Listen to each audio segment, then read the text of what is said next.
Ito naman.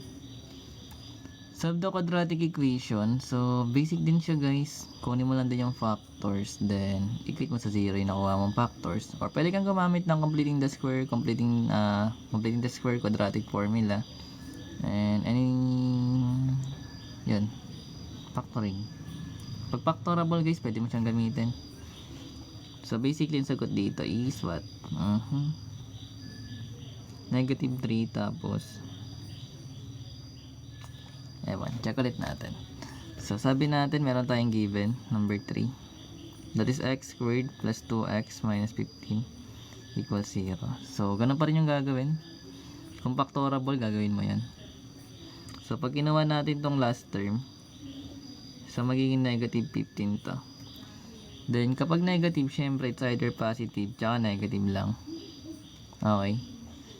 Then, isang positive, tsaka isang negative. Kapag in-add natin, dapat positive yung number, or positive 2. So, kapag positive yung 2 natin, dapat sa mga factors, mas malaki dapat yung number ng positive.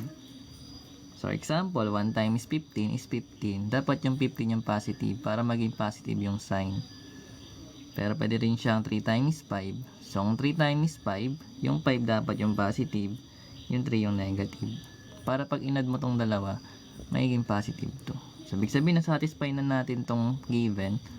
Magkakaroon tayo ng x plus 5 tsaka x minus 3 equals 0. Ito yung factored form na itong x squared plus 2x minus 15. So, dahil naka-equate sa 0 yung mga factors natin, kailangan natin yung i-equate sa 0. Yun lahat. So, magkakaroon ka ng x plus 5 equals 0, then x minus 3 equals 0.